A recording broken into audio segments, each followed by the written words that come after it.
Matthieu 5, versets 1 à 16. Jésus voit les foules qui sont venues, il monte sur la montagne, il s'assoit et ses disciples viennent auprès de lui. Jésus prend la parole, il les enseigne en disant « Ils sont heureux ceux qui ont le cœur de pauvres parce que le royaume des cieux est à eux. Ils sont heureux ceux qui pleurent parce que Dieu les consolera. Ils sont heureux ceux qui sont doux parce qu'ils recevront la terre comme un don de Dieu. Ils sont heureux ceux qui ont faim et soif d'obéir à Dieu parce qu'ils seront satisfaits. Ils sont heureux ceux qui sont bons pour les pauvres parce que Dieu sera bon pour eux. Ils sont heureux ceux qui ont le cœur pur parce qu'ils verront Dieu. Ils sont heureux ceux qui font la paix parce que Dieu autour d'eux parce que Dieu les appellera ses fils. Ils sont heureux ceux qu'on fait souffrir parce qu'ils obéissent à Dieu. Oui, le royaume des cieux est à eux. Vous êtes heureux quand on vous insulte, quand on vous fait souffrir, quand on dit contre vous toutes sortes de mauvaises paroles et de mensonges à cause de moi. Soyez dans la joie, soyez heureux parce que Dieu vous prépare une grande récompense. En effet, c'est ainsi qu'on a fait souffrir les prophètes qui ont vécu avant vous. Vous êtes le sel de la terre. Mais quand le sel perd son goût, comment lui rendre son bon goût? Il ne sert plus à rien. On le jette dehors et les gens marchent dessus. Vous êtes la lumière du monde. Quand une ville est construite sur une montagne, elle ne peut pas être cachée. Et quand on allume une lampe, ce n'est pas pour la mettre sous un seau. Au contraire, on la met bien en haut et elle brille pour tous ceux qui sont dans la maison. De la même façon, votre lumière doit briller devant tout le monde. Alors les autres verront le bien que vous faites. Ils pourront chanter la gloire de votre Père qui est dans les cieux. Wow, bien, merci. Très bien, Joy, merci beaucoup. Vous êtes la lumière du monde, vous êtes le sel de la terre. Et nous vous saluons de l'Angleterre, comme a dit Anita. On est tellement heureux d'être là. J'ai un péché à confesser, c'est ce que je n'ai pas habité en France depuis 25 ans. C'est vraiment triste. Mais il y a 25 ans, on a habité là pendant 10 ans. En étant pasteur de l'église, une église à Belleville, à Paris. Et priez pour moi que je puisse redécouvrir mon français qui est un peu exécrable actuellement. Mais je sais que vous êtes une église qui pardonne. Donc, merci d'avance. Amen. Notre vision, notre rôle, c'est de servir de nouvelles églises, de jeunes églises en Europe. Notre rêve, c'est de voir les berceaux vides de l'Europe, ces églises s'embraser, remplies d'une nouvelle génération de croyants. Europe, nous travaillons pour une asso qui s'appelle Europe Collaboration. Donc l'Europe, continent bien-aimé, varié, très grande beauté. On voit la ville de Toulouse, Amen, comme Manu le dit souvent, la plus belle ville du monde, et je suis un peu d'accord, mais aussi d'histoire chrétienne, l'Europe remplie de puits, maintenant comblée et remplie de poussière.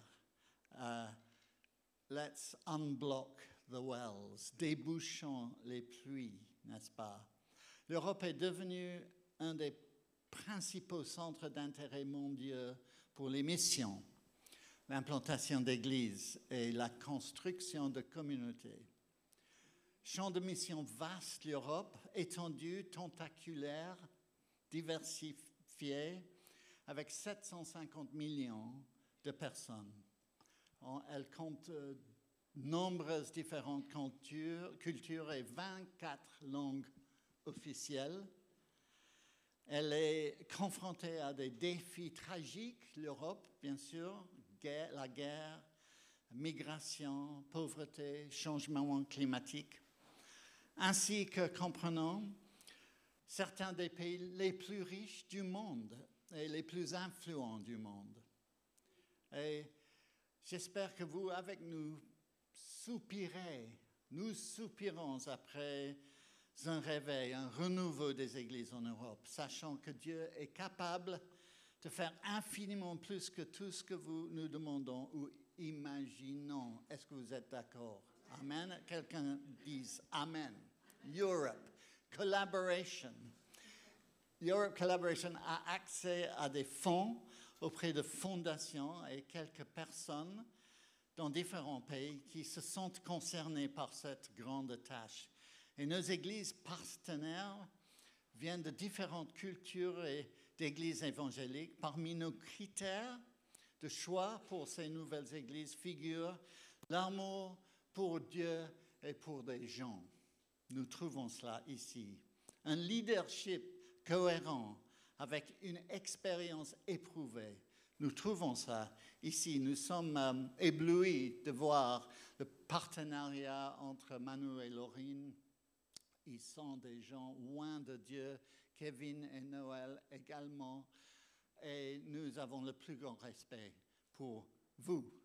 Que le Seigneur vous bénisse. Quelqu'un dit Amen à cela aussi, n'est-ce pas? Un leadership cohérent, expérience éprouvée, une planification stratégique qui s'appuie sur Jésus et la parole de Dieu. Et c'est la première fois que nous sommes là. La première fois, on était dans le coworking. Qui était là dans le coworking?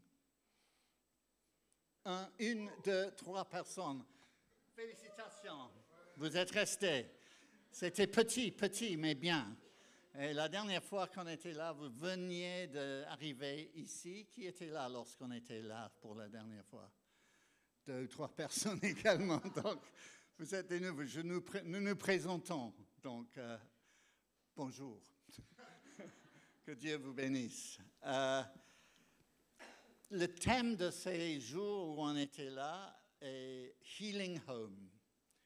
Avant-hier, j'ai prêché sur demander et demeurer qui mène à la santé. Demander, demeurer en Christ égale santé spirituelle. Vous êtes une église qui sait demander, qui sait demeurer. J'ai amené avec moi les pensées de Pascal, que j'aime. Et on dit en anglais, on traduit ce qu'il a dit, all the miseries of the world come from a person's inability to sit alone quietly in a room.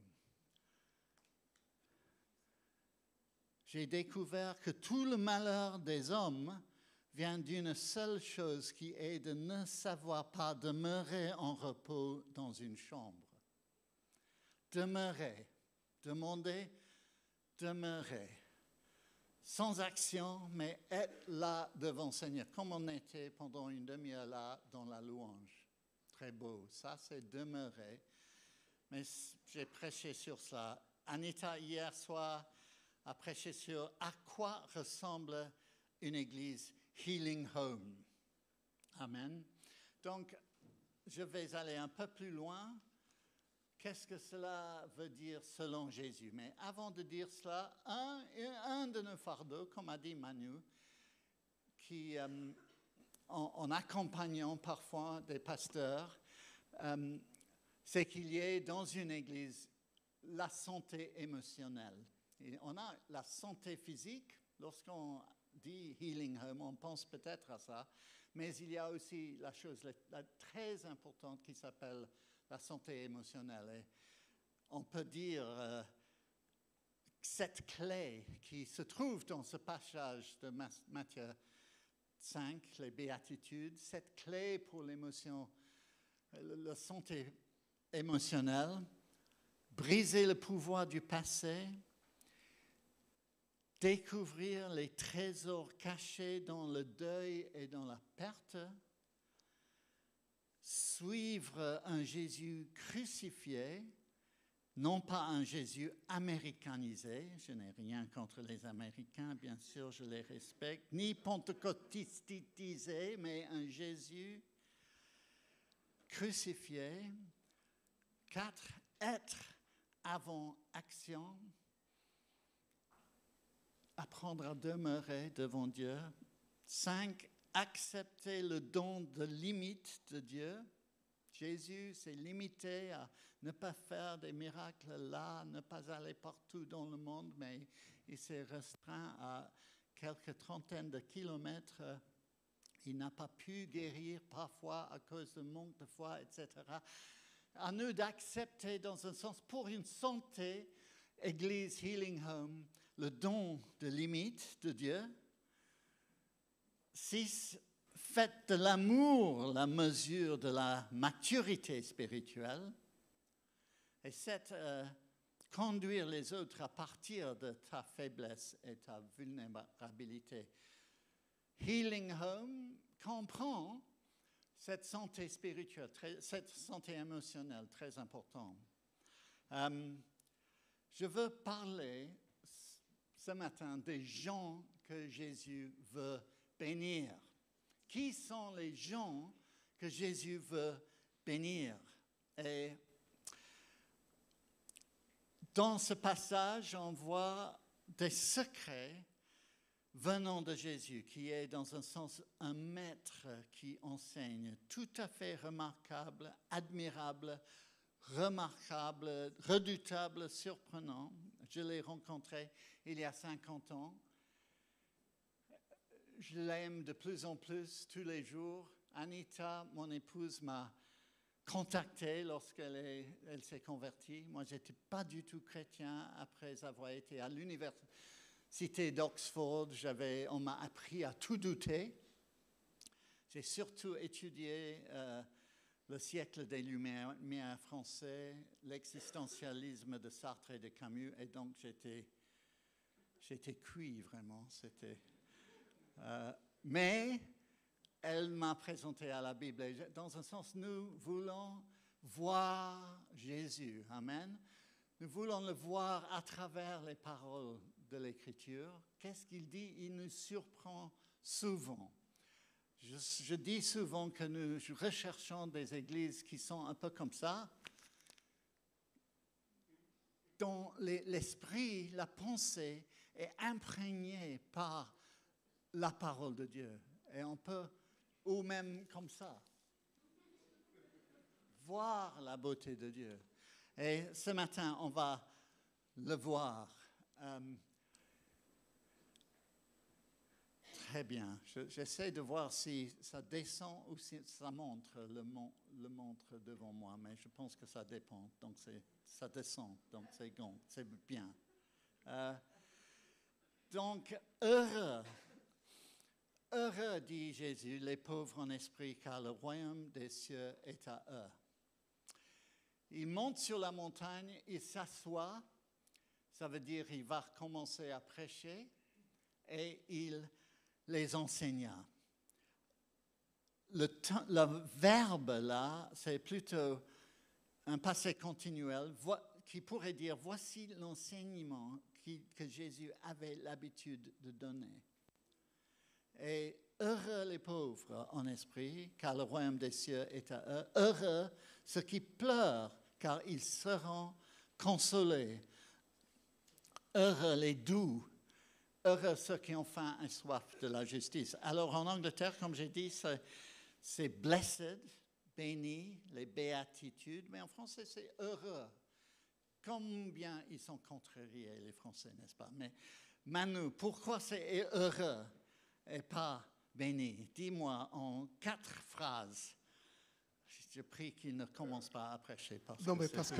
Parce qu'ils n'ont pas la même signification de heureux. Et ils disent béni. Nous, heureux, c'est la plénitude en tout lieu, en tout point, en tout espace. On est béni physiquement, moralement, en santé, émotionnellement. Heureux, c'est vraiment la plénitude en tout. C'est ça, c'est-à-dire qu'on est complètement comblé. Super. C'est ça, heureux. Merci, c'était bien.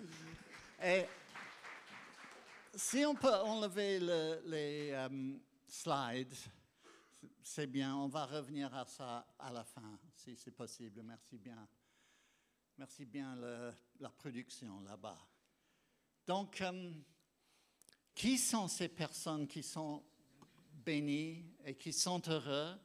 C'est très surprenant, mais ce sont ceux qui sont pauvres en esprit. Si tu es pauvre en esprit ce matin, si tu pleures ce matin, si tu arrives à être doux, calme devant Dieu, tu es la personne heureuse. C'est des personnes qui connaissent leurs besoins de Dieu. Si tu es en deuil ce matin, ne vous sentez pas obligé d'être heureux parce que tu es à l'église. Tu peux être heureux, on est heureux. Il y a la joie profonde, mais il y a parfois des larmes. Parfois, on pleure à cause de ce qui se passe dans sa famille, dans son travail, dans la santé, dans les problèmes relationnels. Nous voulons être des églises transparentes et vraies, qui savent dire ces choses. Parfois, on se sent stérile, on ne fait pas de progrès ici ou là. Avouons-le et soyons heureux. Jésus, on oublie souvent, était l'homme de douleur et habitué à la souffrance. Et Dieu bénit ce genre d'église. Quelqu'un a dit, un leader, et je l'ai noté dans un bouquin que j'ai écrit en français même, il y a des lustres, où il y a tant d'infidélité, de mariages brisés, de relations coupées, de personnes qui n'ont pas été fidèles à l'amour qu'elles avaient promis, enfants révoltés contre leurs parents. Il faut que naissent de plus en plus de communautés dont les membres vivent fidèlement une alliance avec Dieu entre eux et les pauvres. Elles, ces communautés, sont signes de la fidélité de Dieu. Donc, que ces communautés naissent, vous en faites partie. Et c'est magnifique ce que Dieu fait parmi nous, à mon sens.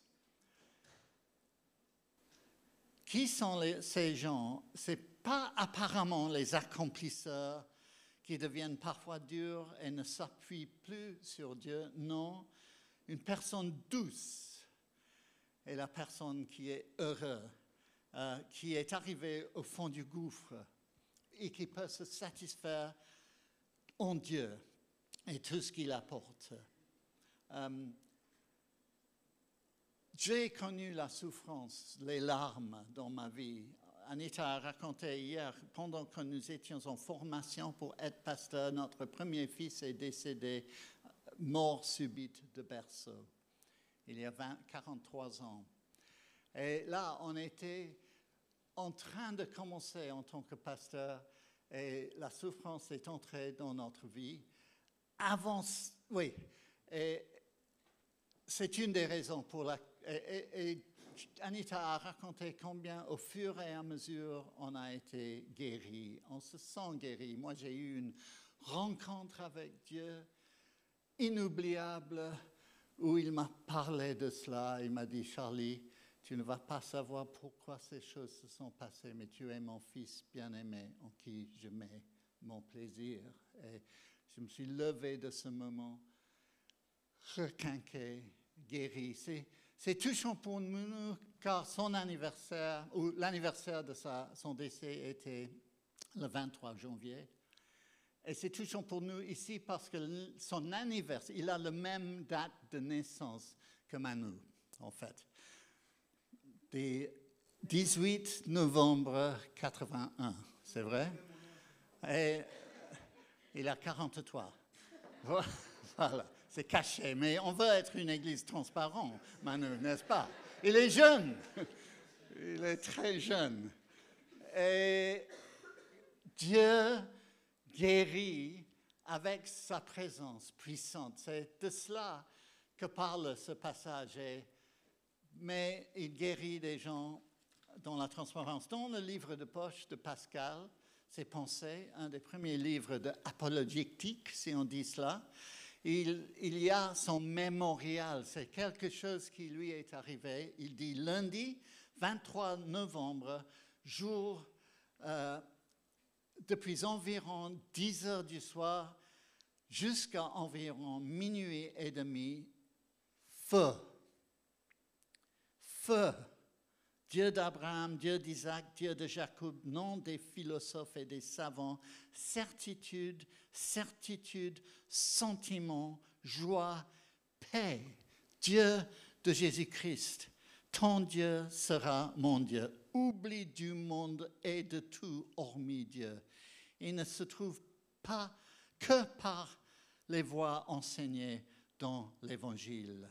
Je me suis séparé, mon Dieu, Jésus-Christ, Jésus-Christ. Presque la première fois, page des pensées d'un des grands savants de votre pays, où on peut rencontrer Dieu dans son feu dévorant. Amen. Est-ce que tu le connais? Est-ce que tu respectes cette histoire de ce beau pays où Dieu a pris les personnes? Toulouse est l'endroit où Thomas Aquinas, comment il s'appelle? d'Aquin est enterré. On n'est pas d'accord avec tout ce qu'il a écrit peut-être, mais il a écrit le Summa Theologica qui a influencé toutes les églises, y compris les églises protestantes, pentecôtistes, etc. Mais vers la fin de sa vie, il a eu une expérience où les cieux se sont déchirés. Il a vu la beauté de Dieu. Et après cela, il a arrêté d'écrire son bouquin. Et son secrétaire est venu vers lui pour dire, peux-tu ne pas continuer? Pouvez-vous ne pas continuer? Il m'a dit, non, je n'écris plus rien.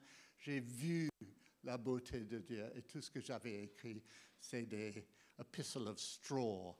Donc ça, ce sont des rencontres avec Dieu dont Jésus parle dans ces passage. Et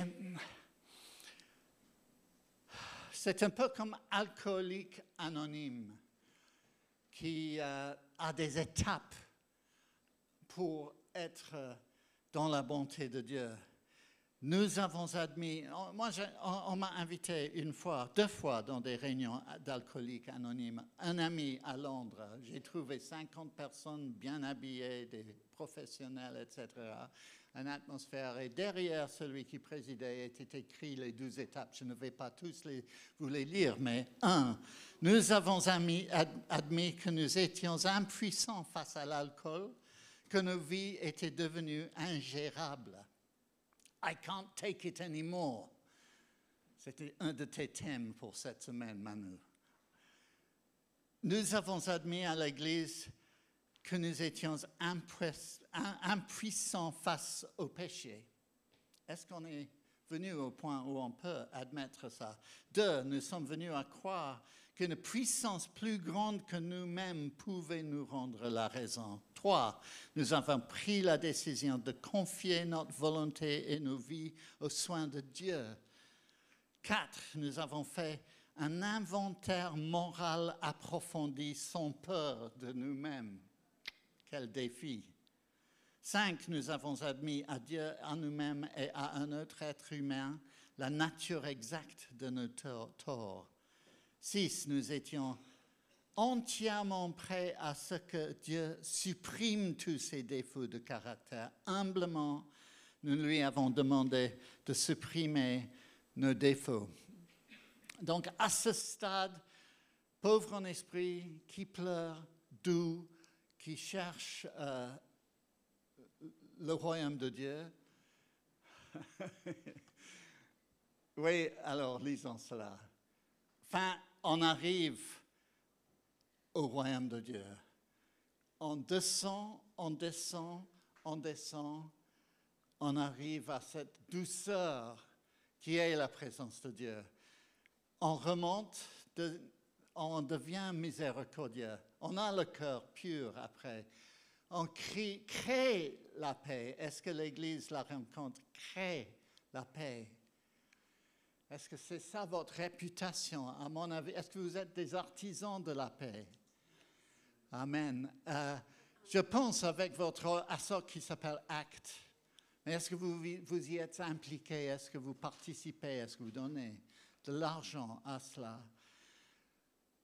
Et parfois persécuté. C'est comme ça que c'est la vie chrétienne. Est-ce qu'on a le courage même de passer par là? Peut-être au début dans notre famille et ailleurs, qui sait, nous sommes dans ce bâtiment joli, merveilleux, où on a investi. Merci Seigneur pour ce moment. Qui sait ce que l'avenir va amener dans notre pays compliqué, mais on arrive à construire dans une sorte un verre, un vaisseau. Next slide, please. Où on est récompensé, appelé, consolé. Dieu exauce la prière, on est héritier, on voit Dieu, le royaume de Dieu est à eux. N'est-ce pas? Donc, on est rempli. Dieu dit, heureux ceux qui ont faim et soif, ils seront remplis, ils seront rassasiés, remplis. Alors, pour illustrer cela, je ne sais pas si j'ai fait ça ici avant, mais essayons. Donc, ça c'est une image, je ne sais pas si vous pouvez le voir, un gant, n'est-ce pas? Si je dis à ce gant, va là-bas et prends-moi ce bouquin, il ne va pas pouvoir le faire, n'est-ce pas? Si je dis, gant, regarde-moi, voici un exemple magnifique de prendre le bouquin, fais-le, il ne va pas pouvoir le faire. De quoi est-ce qu'il a besoin, ce gant, pour aller le faire? C'est d'être rempli, n'est-ce pas? Qu'il y ait une puissance qui vient d'ailleurs et qui l'aide à le faire. Alors Dieu nous donne une parole, comment agir. Dieu nous donne un exemple magnifique en Jésus-Christ de comment vivre. Impossible totalement à le faire, à moins qu'on soit vidé totalement, qu'on admette nos péchés si on veut, on pleure sur notre état, si on devient doux devant Dieu, si on sait être silencieux devant Dieu. Ça, c'est un don précieux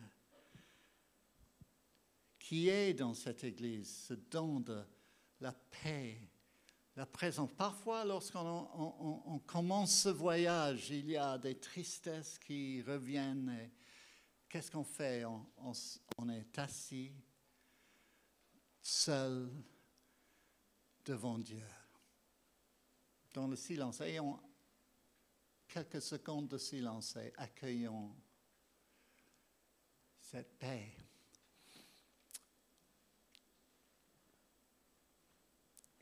Rare, mais beau. Be still and know that I am God. Église La Rencontre, apprenez cela. Comment ça se dit en français? Soyez, be still and know that I am God. Il y a parfois un problème lorsque on essaie d'être rempli. Si je prends ce gant-là,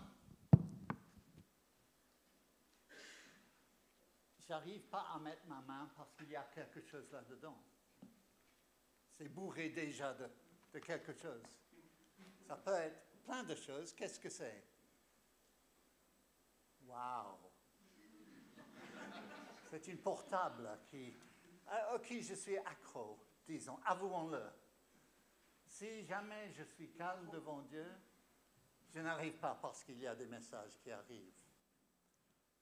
Pour trouver la présence de Dieu, il faut, dans un sens, pour trouver la présence de Dieu, il faut faire la violence contre les réseaux sociaux, les écrans, etc. J'étais, disons, très impressionné par votre communauté dans 2 jours de réunion de prière. Hier, on était dans la chambre haute dans l'après-midi pendant 1 heure, 1 heure et demie. Je n'ai pas vu dans la louange qui durait 1 demi-heure, je n'ai pas vu une seule téléphone portable. Ça, c'est rare. C'est vraiment rare. En Angleterre, on n'arrive pas à ça parce qu'il y a trop de addiction. Mais vous êtes heureux. Je vous félicite. Et lorsque vous allez vers Dieu, laissez ton portable ailleurs et cherchez-le. Et il y a beaucoup d'autres choses à laquelle on peut se séparer pour être rempli. Soyons une église remplie. Levons-nous et prions.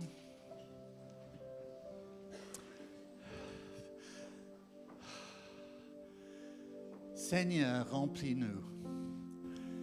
Heureux ceux qui ont faim et soif, ils seront remplis. Qui veut être rempli ce matin de l'Esprit Saint, de la présence de Dieu? Lève ta main si tu souhaites, tu désires. De nouveau, vous recevrez le Saint-Esprit, une puissance survenant sur vous et vous serez mes témoins. Et le jour de la Pentecôte, ils furent tous remplis du Saint-Esprit. Laissons-nous nos mains un peu ouvertes vers Dieu. Ô Seigneur,